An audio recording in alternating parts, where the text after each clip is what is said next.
নবীজি সাল্লাল্লাহু আলাইহি সাল্লাম বিদায় হজের দিন সাহাবাদের সামনে দাঁড়াইলেন, দাঁড়ায়া সাহাবাদেরকে প্রশ্ন করলেন, আইয়ু বালাদিন হাজা, এটা কোন শহর? সাহাবারা বললেন, বালাদুন হারাম, এটা একটা পবিত্র শহর।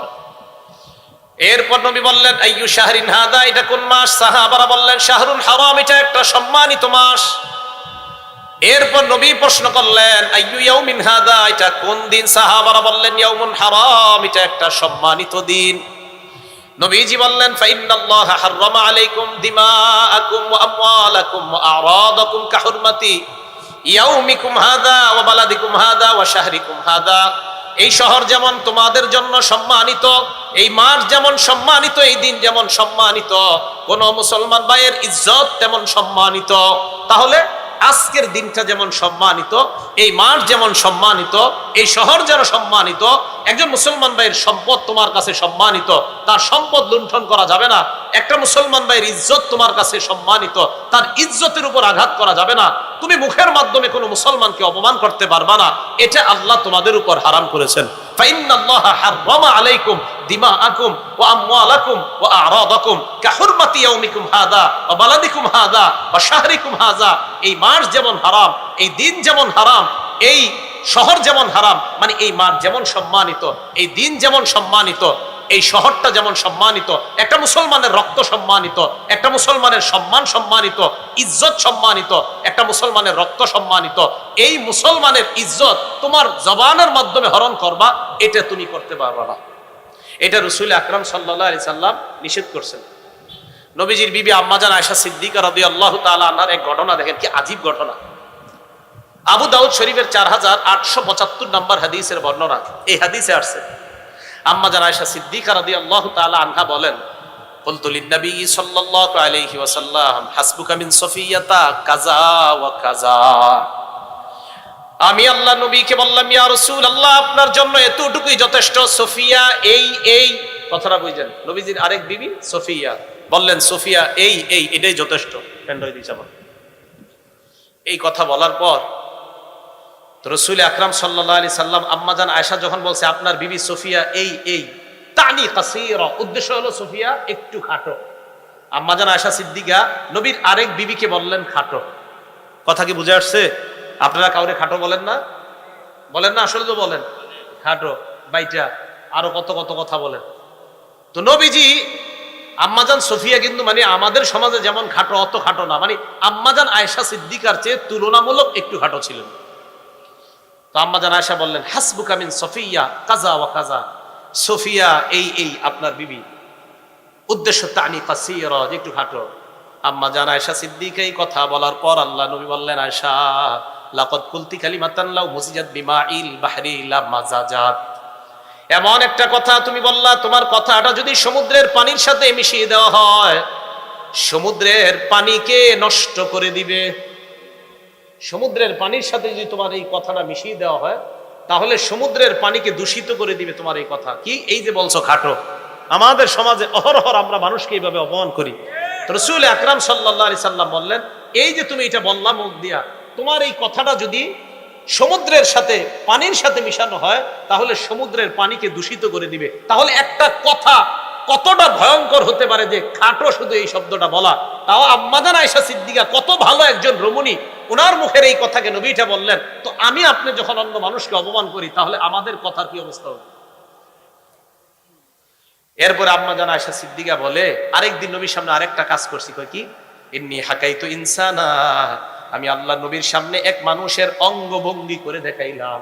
আমরা অনেকে বলি অঙ্গভঙ্গি করে দেখাই না? আমরা দেখাই। এই মঞ্চে বসেও অনেক আলোচক অঙ্গভঙ্গি করে মানুষকে দেখায়, যা দেখতে বড় খারাপ দেখা যায় এবং কটু দেখা যায়, এটা ভালো দেখা যায় না। অন্য মানুষ হাসাহাসি করে এই অবস্থাটা দেখা। তো এই অবস্থা যখন দেখে, তো আম্মাজান আয়েশা সিদ্দিকা কয়, আমি একদিন একজনের অঙ্গভঙ্গি করে দেখাইলাম। আল্লাহ নবী বলেন, আয়েশা মা উহিব্বু, দেখেন কি কয়, মা উহিব্বু আন্নী হাকাইতু ইনসানা ওয়া আন্না লাহু কাযা ওয়া কাযা, অথবা আন্নালি কাযা ওয়া কাযা। আয়েশা, কোন মানুষের অঙ্গভঙ্গি কইরা আমি বলবো এই সেই, এটাও আমি নবী পছন্দ করি না। একটা মানুষের অঙ্গভঙ্গি আপনি উল্টাপাল্টা করে দেখাবেন, রাসূল আকরাম সাল্লাল্লাহু আলাইহি সাল্লাম বললেন এটাও আমি পছন্দ করি না। আল্লাহ আমাদের সকলকে এই জবানকে আমরা গীবত বলা থেকে আমরা যেন বাঁচিয়ে রাখতে পারি, আল্লাহ তৌফিক দান করেন। আরেকটা বর্ণনা আসছে আবু দাউদ শরীফের বর্ণনা, এই হাদিসের মধ্যে আসছে ক্বালা রাসূলুল্লাহ সাল্লাল্লাহু আলাইহি ওয়াসাল্লাম লা তাগতাবুল মুসলিমিনা, তোমরা মুসলমানদের গীবত করবা না, ওয়ালা তাত্তাবিউ আওরাতিহিম, মুসলমানদের দোষ তোমরা তালাশ করবা না। প্রথম গীবত করবা না, দুই দোষ তালাশ করবা না।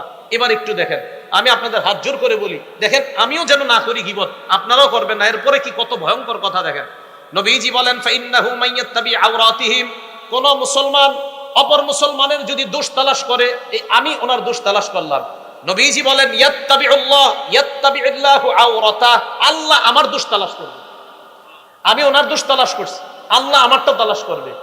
এবার নবীজি বলেন ওয়া মাইয়াত্তাবিউল্লাহ আওরাতা, আল্লাহ যদি কারো দোষ তালাশ করে ইয়াফজাহু ফি বাইতিহি, আল্লাহ তাকে ঘরে রাইখাও লাঞ্ছিত করবে। আমি কোন মুসলমানের দোষ তালাশ করলাম, তারে এইভাবে সেইভাবে অপমান করলাম, নবীজি বলে এই যে তুমি এটা করলা, আল্লাহ তোমারটা তালাশ করবে। আর আল্লাহ যদি তোমারটা তালাশ করে, তোমাকে ঘরের ভিতরে রাইখাও তোমাকে অপমান করবে। মানে আপনি বলবেন না আমি অপমানিত হওয়ার ভয়ে ঘরের বাইরে যাব না, আল্লাহ রাসূল কয় ঘরের বাইরে যাওয়া লাগবে না, ওখানে বসায়া তোমাকে অপমান করবে। তাহলে আমরা কারো দোষ চর্চা, এই দোষ চর্চার মাধ্যম না বানাই, এমন কোনো কথা না বলা যেই কথায় অন্য মুসলমান কষ্ট পায়, এরকম না করা। তাহলে মুসলমানদের দোষ চর্চা এটাও যেন আমাদের না হয়। হাদিসের মধ্যে আসছে ইন্না মিন আরবার রিবা, সুদের কথা শুনছেননি আপনারা? আরে বলেন শুনছেননি?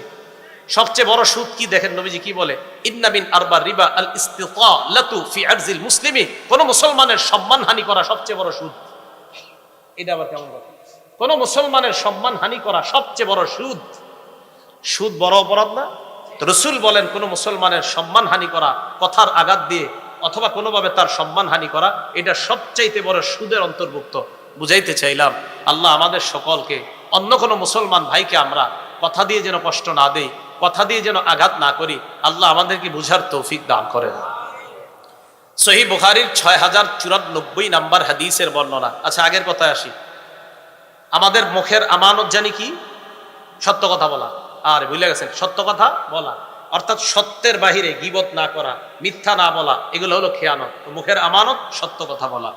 সহিহ বুখারীর 6094 নাম্বার হাদিসের বর্ণনা, এই হাদিসের মধ্যে আসছে ক্বালা রাসূলুল্লাহ সাল্লাল্লাহু আলাইহি ওয়াসাল্লাম, আল্লাহ নবী বলেন আলাইকুম বিসিদকি, তোমরা বেশি বেশি সত্যবাদিতা অবলম্বন করো।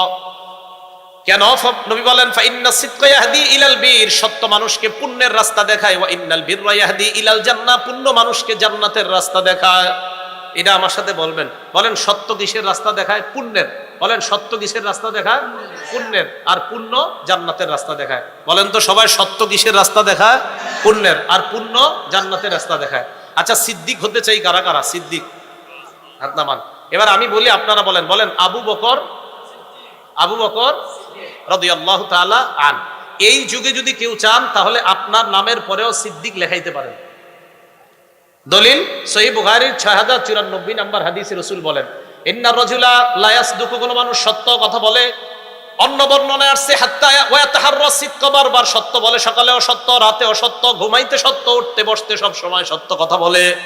হাত্তা ইউক্তাবা ইনদাল্লাহি সিদ্দিকা, বুখারীর এই বর্ণনায় আসছে হাত্তা ইয়াকুনা ইনদাল্লাহি সিদ্দিকা, একটা মানুষ সত্য বলতে বলতে এমন পর্যায়ে চলে যায় ওই মানুষটার নাম আল্লাহর খাতায় সিদ্দিক লিপিবদ্ধ হয়ে যায়। সিদ্দিক।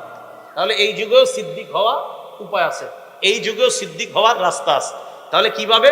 যে যত বেশি সত্য কথা বলবে আল্লাহর খাতায় তার নাম সিদ্দিক লেখা হবে।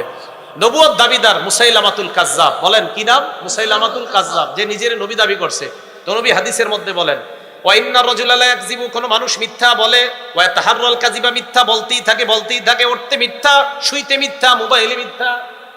মোবাইলে আমারে ফোন দিয়েছেন আরিফ বিন হাবিব সাহেব, হুজুর কোথায় আছেন? আমি আছি নরসিংদী, আমি কইলাম বিবারিয়া। এটা কি সত্য কথা? আরে আমি আমাকেই বলছি, মনে করেন আপনারা আমার ফোন দিলেন কমিটিরা, কোথায় আছেন?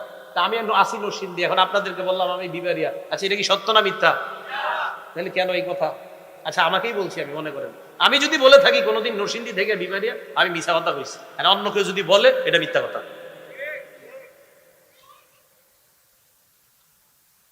এটা কি কথা হুজুর? মিথ্যা কথা। আসেন নরসিংদী কয় বিবাহ, তুমি এটা তো মিথ্যা কথা।